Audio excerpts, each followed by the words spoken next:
कपड़े धोने वाली बहू। शादी के पहले से ही विभा को कपड़े धोने का बड़ा शौक था। कभी नल के नीचे तो कभी तालाब के पास। अरे मेरी नीली वाली लुंगी नहीं दिख रही है। विभा की अम्मा, कहाँ रखी है लुंगी? अरे वो तो विभा ने परसों ही धोकर रखी थी आपकी अलमारी में, देखो वहीं होगी। वो ना मैंने आज धो दी, मुझे लगा कि गंदी हो गई होगी। अरे कैसे गंदी हो गई थी? उसे तो मैंने पहना भी नहीं। हे भगवान, इस लड़की के कपड़े धोने की आदत से परेशान हो गया हूँ मैं। जितना तो घर में राशन नहीं आता, उससे कहीं ज्यादा डिटर्जेंट पाउडर का खर्चा है। इसकी शादी करवा दो, शादी जाए अपने घर में ही करे काम, फिर चाहे घर के कपड़े धोने हो या पूरे गांव के। हाँ ठीक बोल रही हूँ, देखता हूँ मैं कोई लड़का। वो दिन भी आ जाता है जब विभा को देखने लड़के वाले आ जाते हैं। लड़की मुझे अच्छी लगी। होने वाली सास कहती है, बेटी अगर कुछ पूछना है तो पूछ लो। वैसे तो हमारी लड़की बहुत ही शर्मीली है, जो बोल दो वो मान लेती है, इसे क्या पूछना होगा। अरे कैसी बात कर रही हो माँ, मुझे इन लोगों के घर रहना है, सवाल तो कई है। हाँ हाँ बेटा, पूछ लो ना, क्या पूछना है। आप लोगों के घर कपड़े कौन धोता है? सास का मुंह बन जाता है। देखो, अगर तुम ये कहना चाहती हो कि तुम्हें कपड़े धोने नहीं आते तो सुन लो, कपड़े मैं ही धोती हूँ, लेकिन तुम्हारे आ जाने के बाद मैं रुमाल तक नहीं धोऊंगी। अरे चुप रहना भाग्यवान, बहू बेचारी घर आई नहीं, उसे डराना शुरू कर दिया। वो क्या है ना बिटिया, अभी तक तो ये कल्लू की माँ ही धोती थी, लेकिन अब तुम्हारे पापा तो दहेज में वॉशिंग मशीन देंगे ही। तभी विभा की माँ बोल पड़ती है, सवाल भी पूछा तो क्या। वैसे भाई साहब, मशीन की तो फिर भी कपड़े धोने की कैपेसिटी होती है। मतलब जो बिटिया दे रहे हैं ना विभा, इसे कपड़े धोने का बहुत शौक है। ये आप लोगों के क्या, आस पड़ोस गांव मोहल्ले सबके कपड़े धो दे और उफ तक ना करे। बाहर देखा नहीं आपने कितने कपड़े सूख रहे हैं? सब हमारी बिटिया ने ही तो धोए हैं। बस भी करो ना माँ, शर्म आ रही इतनी तारीफ सुनकर। और तो और एक दाग निकाल कर दिखाओ तो मान जाओ। हाँ अच्छा, माफ करना बेटा, मैंने गलत समझा। हमें तो रिश्ता बहुत पसंद है। और ऐसे जुड़ जाता है रिश्ता कपड़े धोने का शौक रखने वाली विभा का। उसकी शादी हो जाती है कोयला फैक्ट्री में काम करने वाले कल्लू के साथ। शादी के बाद अचानक विभा चिल्लाती हुई सास के पास आती है। सासू माँ, अरे सासू माँ कहाँ है आप? ये तो धोखा है, धोखा दिया आप लोगों ने मुझे। इसे ससुर के चक्कर के बारे में पता चल गया। अरे तो उसमें तुझे क्यों धोखा मिला है? अरे नल में पानी नहीं आता, कपड़े कैसे कब धुलेंगे? अच्छा, तू पानी नहीं आ रहा उसकी बात कर रही है। तो आपने क्या सोचा? कुछ नहीं। अच्छा, तेरी माँ ने कहा था कि कपड़े धोने का शौक है तुझे, याद आया मुझे। शौक बोलकर कपड़े धोने वाले मेरे जुनून को कम ना आके सासू माँ, कपड़ा धोना मेरा गुरूर है। तभी पति भी वहाँ आ जाता है। अभी मैंने इसे सनी देओल की फिल्म दिखाई है, उसी के डायलॉग मार रही है माँ। अच्छा सुन, साफ साफ बता रही हूँ, पानी सुबह 4 से 6 और शाम को 10 से 12 आता है, समझी? विभा टाइमिंग सुनकर हैरान हो जाती है। ये क्या भूतों का मोहल्ला है? सुबह 4 बजे उठकर कौन कपड़े धोता है? 4 बजे टंकी में पानी जाता है, फिर सारा दिन धोना ना, किसने मना किया? अरे कैसी बात कर रही हैं? 200 लीटर की टंकी में कितने कपड़े धो लूंगी मैं? सुबह ही उठ जाऊंगी मैं। अब क्या था, विभा सुबह 4 से लेकर रात के 12 बजे तक कपड़े ही धोती रहती। एक रोज सास पड़ोस से निकलकर कहीं जा रही होती है कि साथ वाली कहती है, हाँ कल्लू की माँ, जरा ये बताओ कि 2 साड़ी है, 2 ब्लाउज और एक पेटीकोट और एक नाड़े वाला लंबा कच्छा। हाँ तो? अरे तो क्या, कितना लोगी धुलाई ये बताओ। धोबन दिख रहे हैं हम क्या? हमारे पति सरकारी नौकरी से अभी रिटायर हुए हैं और बेटा सुपरवाइजर है कोयला फैक्ट्री में। धोबन समझ रखा है हमें? हाय रे कल्लू की अम्मा, माफ कर दो, वो तो मोहल्ले में यही सब बता रहे थे कि तुमने बहू को कपड़ा धुलवाने के काम में लगा दिया है। सास को पड़ोसन की बात सुनकर गुस्सा आ जाता है। वो घर पहुंचती है जहां घर के बाहर ही इतने सारे कपड़े सूख रहे होते हैं जितने कि किसी धोबन के घर पर। अरे ओ कल्लू की दुल्हन, बाहर निकल। माँ जी यहीं आ जाओ, बाथरूम में चादर धो रहे हैं हम। अरे अभी हम धोते हैं, तुमको बाहर निकलो। ये आस पड़ोस वाले बोल रहे हैं कि हम बहू से कपड़े धुलवा कर उसे कपड़ा धोने वाली बना दिए हैं। अरे छोड़ो ना माँ जी, किन लोगों की बातों में आती हो? आस पास के लोगों का तो काम ही होता है कि वो किसी तरह सास बहू को लड़ा दे। बहू सारे घर के कपड़े धोती है, ये क्या कम है? बोलिए। सास को भी लग जाता है कि वो बहू का ये सनकीपन नहीं छुड़वा सकती, इससे अच्छा है कि खुद ही चुप हो जाए। एक रोज सास और बहू मंदिर जाते हैं, जहाँ सास की साड़ी वहाँ खड़ी भीख मांगने वाली से मिलती है। माँ जी क्या बात है, आपकी साड़ी उस भिखारन से कितनी मिल रही है ना? हाँ हाँ, देखो तो दोनों की साड़ी मिल रही है। क्या बात है कल्लू की अम्मा, तुम खुद को तो अफसर की बीवी बताती हो और ऐसी सिंपल सी प्लेन साड़ी पहनकर घूमती हो। सिंपल और प्लेन नहीं है ये साड़ी। तो क्या सोने के धागे से फूल बने हैं? कुछ भी सासू माँ, कुछ भी। हाँ, बने थे इस साड़ी में सोने के धागे से फूल। मेरे पति लेकर आए थे मद्रास से स्पेशली मेरे लिए 10,000 की।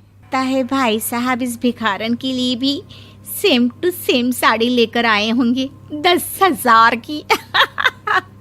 सास उस वक्त तो कुछ नहीं कहती, लेकिन बहू के साथ घर आती है और अलमारी से एल्बम निकाल कर लाती है। ये साड़ी देख रही है, ये वही साड़ी है जिसे मैंने अभी पहना था। इस साड़ी में ये जो चमकदार फूल दिख रहे हैं ना, ये सोने के धागों से काढ़े गए हैं। लेकिन तू लोकल वॉशिंग मशीन ब्रश से घिस घिस कर सारे फूलों को निकाल कर साड़ी प्लेन कर दी। मुझे माफ कर दीजिए सासू माँ। और तो और, जब मैंने तुझे तेरी गलती के लिए कुछ नहीं कहा, लेकिन तूने तो सबके सामने मेरा मजाक ही बना दिया। क्यों? बहू को समझ में आ जाता है कि अब से उसका कपड़े धोना बंद। काला साया। यूं तो बनारस घाट अपनी खूबसूरती के लिए बहुत प्रचलित है, पर घाट के किनारे कई राज लिए बैठे हैं। ये कहानी शुरू होती है बनारस के घाट के पास बने ममता निवास से, जहाँ प्रिया लाल जोड़े में ममता के घर उसकी बहू बनकर आती है। आओ आओ बहू, घर को अपने पैरों से पवित्र करो। ममता घर की दहलीज पार कर ही रही होती है कि अचानक एक बहुत गंदी सी बास पूरे घर में फैल जाती है।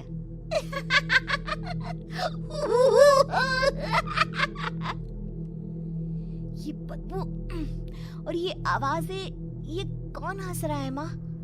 अब ये पड़ोसी ना हमारे थोड़े अलग से है। कहाँ हम शाकाहारी और ये मांस मच्छी खाने वाले। छोड़, तू ध्यान मत दे और गृह प्रवेश कर।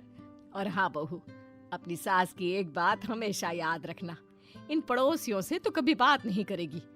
अच्छे लोग नहीं है ये। अपनी सास की ये बात मानेगी ना बेटा? हाँ माँ, जो आपकी मर्जी, मैं उनसे बात नहीं करूंगी। अगले दिन प्रिया अपनी पहली रसोई बनाने रसोई घर में जाती है। ये छोटी बात तो नाक में जा रही है। एक काम करती हूँ, खिड़की खोल देती हूँ। प्रिया खिड़की खोलने जाती है। इतने जाले, लगता है इस खिड़की को कभी खोला ही नहीं गया। पर ऐसा क्यों? ओह, नॉन वेज की स्मेल आती होगी ना। 2 मिनट के लिए खोल लेती हूँ, फिर बंद कर दूंगी। प्रिया खिड़की खोलती है। खिड़की खोलते ही उसकी नजर सामने वाले घर की खिड़की पर पड़ती है, जहाँ एक लड़की खड़ी होती है।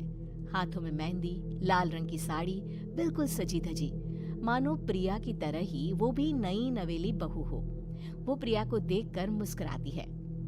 हे भगवान, माँ ने तो इनसे बात करने को मना किया था।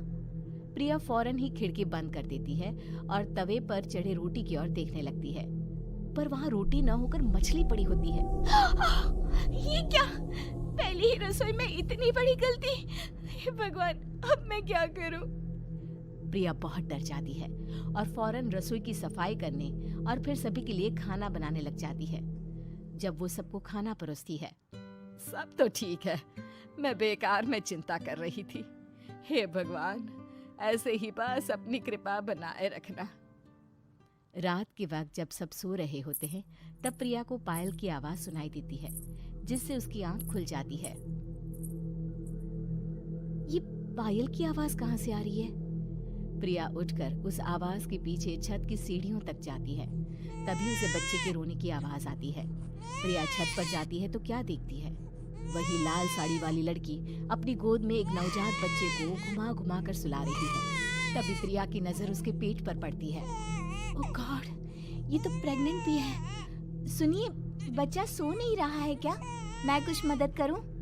नहीं नहीं, आपके घर वालों को अच्छा नहीं लगेगा, मैं संभाल लूंगी। स्नेहा की गोद से बच्चा हाथ मारकर प्रिया की गोद में आने को छटपटाने लगता है। दोनों घर अगल बगल में बने होने के कारण प्रिया उस बच्चे को गोद में ले लेती है। प्रिया के पास आते ही वो सो जाता है। बच्चे का वो स्पर्श रात भर प्रिया भूल नहीं पाती और अगली सुबह वो छत पर कपड़े सुखा रही होती है। तभी उसे एक औरत इशारा करके बुलाती है। स्नेहा कह रही थी बाबू तुम्हारी गोद में आते ही सो गया। मैं गौरी, स्नेहा की माँ हूँ। बहू घर आना, बाबू को खिला भी लेना। शाम को जब घर पर कोई नहीं रहता, बच्चे से मिलने के लिए प्रिया छिपकर अपनी पड़ोसन के घर चली जाती है और कुछ देर बच्चे को खिलाकर वापस लौट आती है।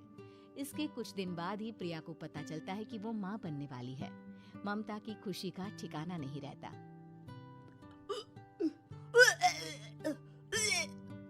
माँ जी, पता नहीं क्यों उल्टी आ रही है। प्रिया भागती हुई वॉशरूम में जाती है तो हरे और लाल रंग की उल्टी करती है। उस उल्टी में से कीड़े निकलते हैं। ये क्या? खून और ये कीड़े! माँ! माँ! प्रिया की आवाज सुनकर ममता दौड़कर आती है, पर बेसिन में कुछ नहीं होता। प्रिया हक्की बक्की रह जाती है। ये सब क्या हो रहा है? प्रिया घबरा जाती है और अपने कमरे में जाकर सो जाती है। डर के कारण वो इतनी थक जाती है कि उसकी आंख लग जाती है। तब उसे ऐसा लगता है उसके पेट पर मानो कोई बैठा हुआ हो। कौन हो? प्रिया के पेट पर एक 5 महीने की बच्ची बैठी हुई थी जो बुरी तरह जली हुई थी। माँ, तुम ही मुझे लाई ना अपने पेट में? मैं तुम्हारी माँ नहीं हूँ। कौन हो तुम? माँ, देखो मैं जल गई बुरी तरह से। 6 महीने पेट में रहने को भी मुझे नहीं मिला।